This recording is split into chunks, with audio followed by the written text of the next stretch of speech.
Good morning, sir. Please state your full name for the record. How you doing? My name's Mike Pearson.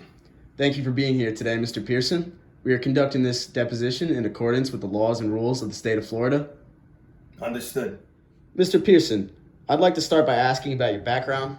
Could you briefly describe your education and work experience? Certainly. I got my bachelor's at University of Central Florida, and I've been working as a curbside assistant at Walmart for about 3 years now.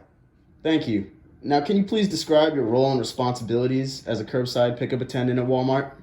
Yeah, so pretty much I help the people. They come, they do curbside pickup. I help load, I help unload, and I help with the general responsibilities of the process.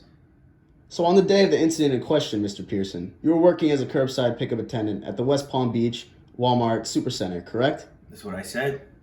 So on that day, were you just doing your normal job, or were you doing anything out of the ordinary? Nah, it was quite a normal day. I was unloading, I was loading, I was doing my job. Nothing out of the ordinary.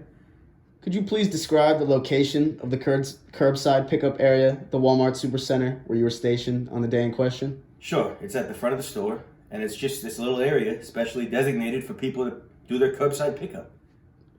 Can you please describe the sequence of events that unfolded as you returned to your station on the day of the incident? Sure. So I just finished up an order, and I was going back inside to do my duties when I saw this kid running at me. I mean, I thought it was a lunatic at first. Now I know it was that kid Ross. But I heard Sarah scream my name, Mike. So I don't know, it all happened so fast. Instinctually, I tensed up, and the kid ran into my shoulder.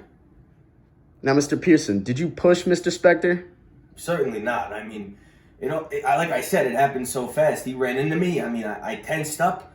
I mean, I pushed those weights in the gym, if that's what you're asking. But I certainly didn't push Mr. Ross. Now, at the time of the incident, did you have any knowledge of Mr. Spector's actions or intentions, or whether he had any weapons?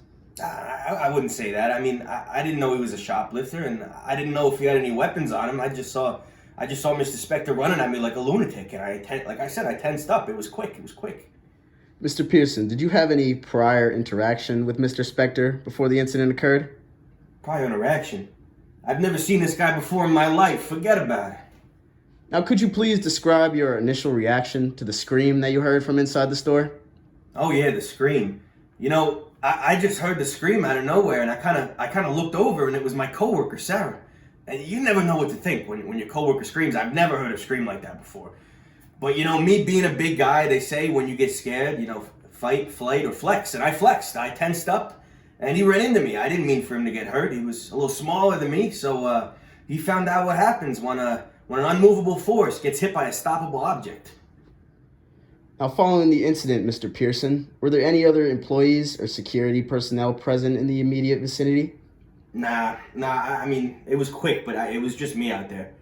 Okay. So, what actions were taken by Walmart with regard to your employment after the whole incident? Oh, well, funny enough, the company, they kind of went into a little private investigation of their own, and they found out I lied on my resume. I mean, I had an assault charge they didn't catch, and I lied on my resume. I apologize. They canned me. Why did you lie on your application, Mr. Pearson? Well, to be quite honest with you, I was on some tough times. It's really hard. It's really hard. They say the world's a big pond, and you're just one little fish. Well, that pond gets a lot smaller when you're a fish with an assault charge. So it was just hard finding a job, and I knew they wouldn't hire me if they found out about it. So I lied on the resume.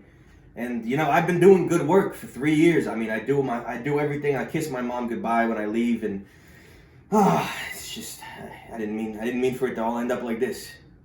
Now, after you saw Ross in his injured state, what did you go ahead and do? Sure. Well, in all honesty, I called the police. I dialed in that 911, and I told them, I said, listen, this guy's in deep waters, and I don't know if he's treading too well. So I called the cops, and I wanted to get the situation handled. It was horrible, horrific, terrible. Now, in your opinion, Mr. Pearson, did Walmart take appropriate steps to address the situation? Well, they'll always be known as the Walmart location that lost Mike Harvey Pearson. But at the end of the day, it is a business, and I know business, so I understand the steps and actions that the company took. Thank you for your time, Mr. Pearson. Hey, stay golden.